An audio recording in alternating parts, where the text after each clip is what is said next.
Okay, so I have been asked, it's a common frustration with people who get diagnosed with cervical radiculopathy.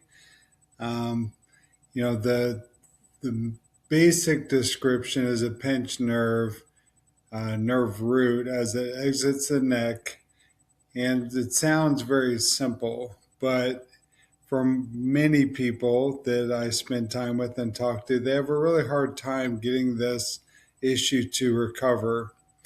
And I also noticed that so many people and professionals miss a lot of very important information. So I'm going to answer the request to clarify some of these things. So, first, let's talk about what cervical radiculopathy is. So, most people understand it as the compression or irritation of either the dorsal or ventral nerve roots of a cervical nerve at one or more vertebral levels. So basically, a pinched nerve.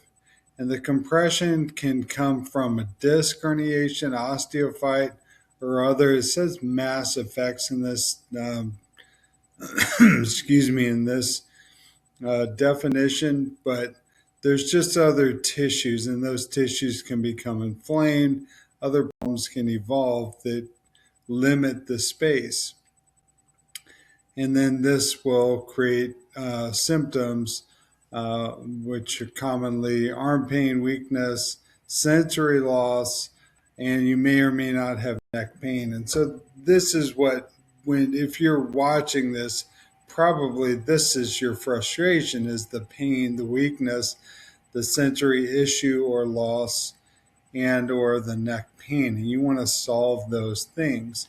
And so a definition should help us to solve these problems.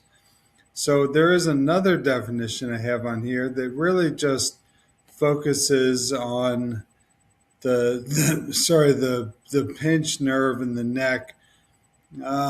Most people think that cervical radiculopathy just comes from the disc, but there are other tissues that can irritate it. And I'm sorry, I thought I had on here there was a definition it actually spoke to. So I apologize. I'll dig up the other definition, but there was a more clear definition that talked about irritation of the nerve root. So there doesn't actually have to be a suspect other than the nerve itself. There can be some things that happen that causes the nerve to get irritated and or inflamed and or swollen.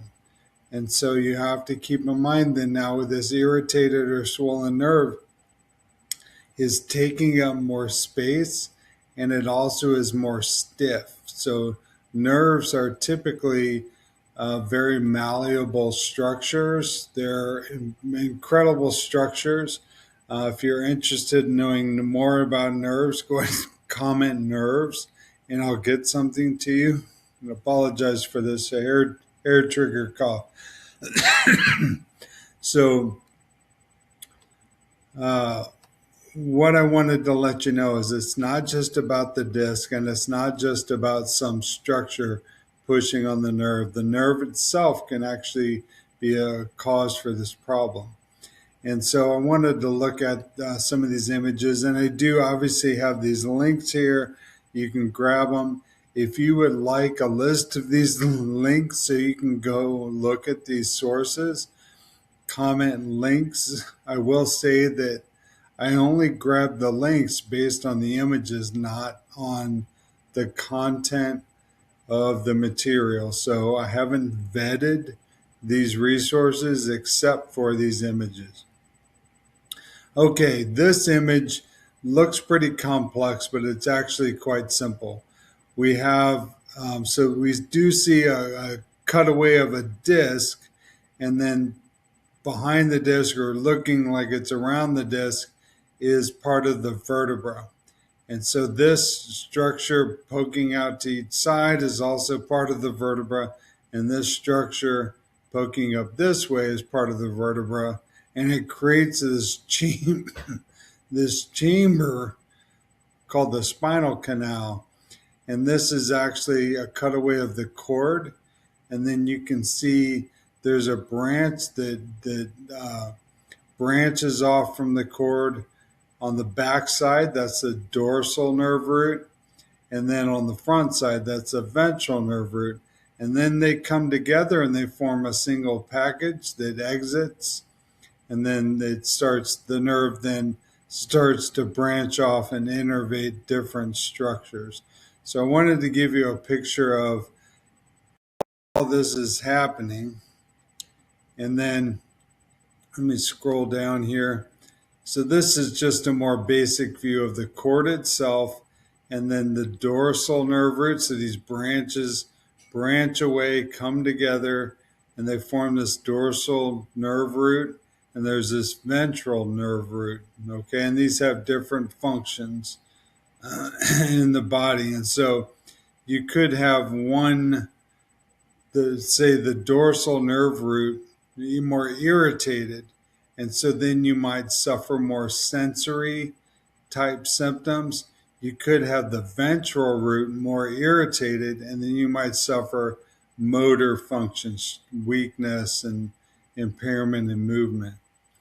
Or the entire nerve may be irritated and you're dealing with both sets of symptoms. All right. And this, again, is just a very basic view.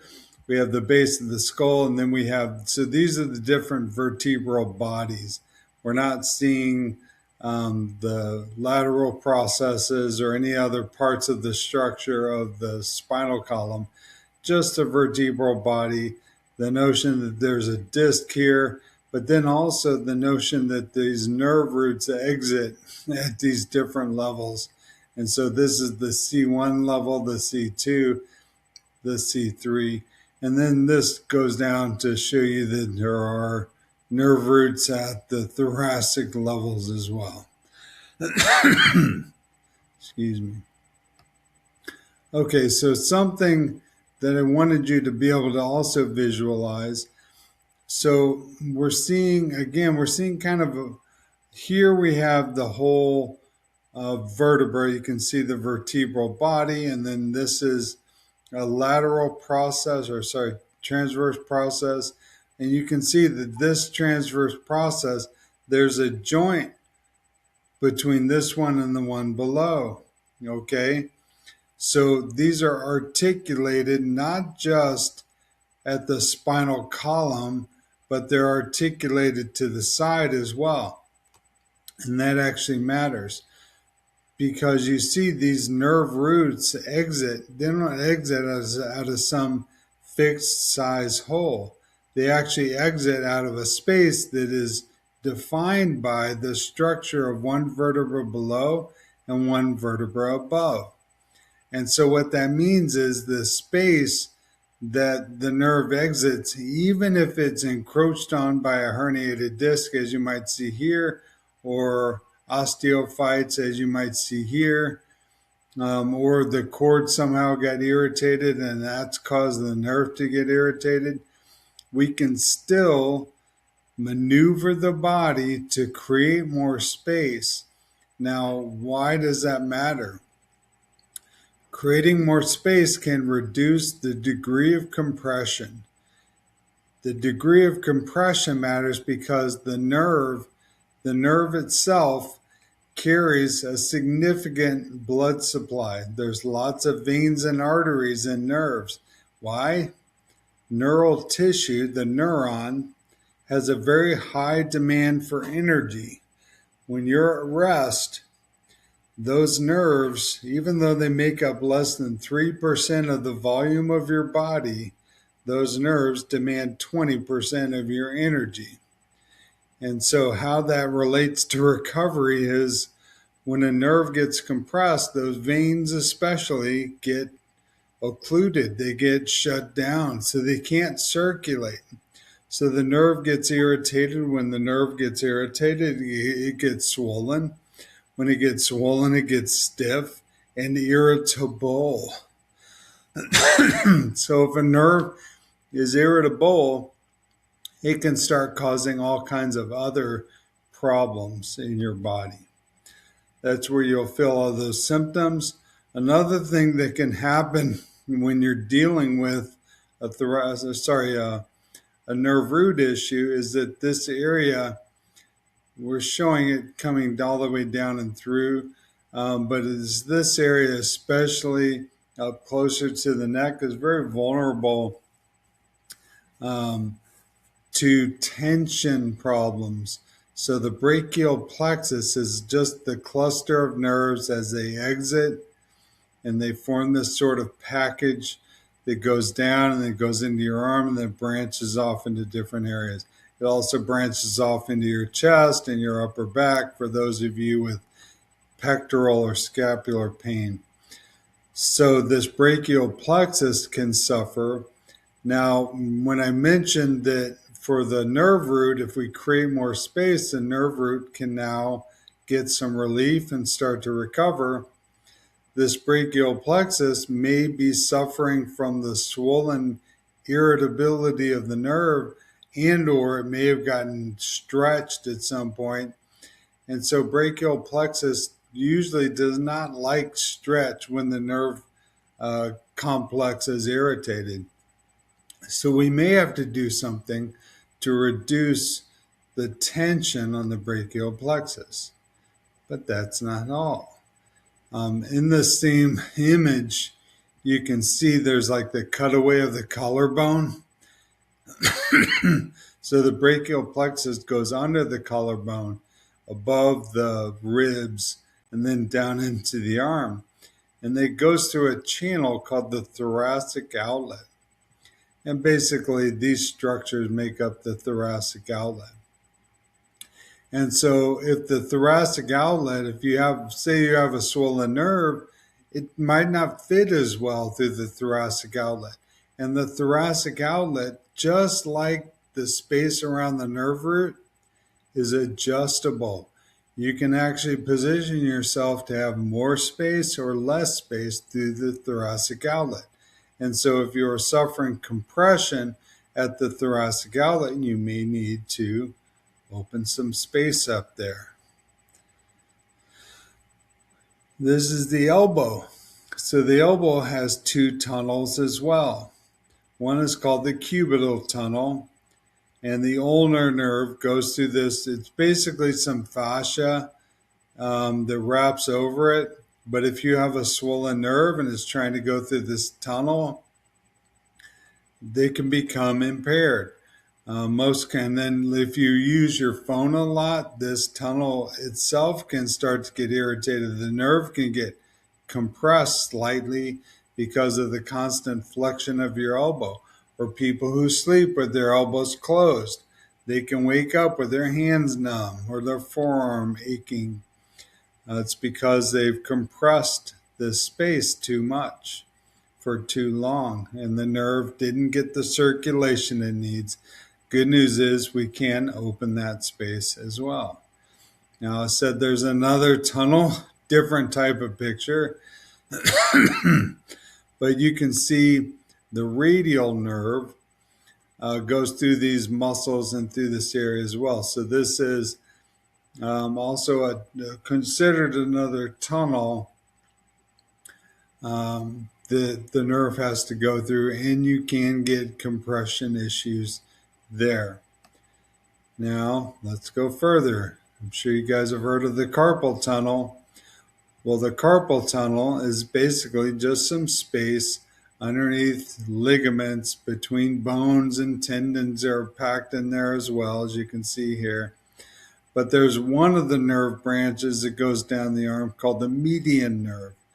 And if the carpal tunnel is irritated or somehow injured or compressed, or these tendons are swollen, or these bones have moved, you can get compression, and then you'll feel it through the area of the median nerve. Basically, these first three fingers, or the thumb and the first two fingers, usually not the pinky. Maybe you'll feel stuff in the ring, but probably not.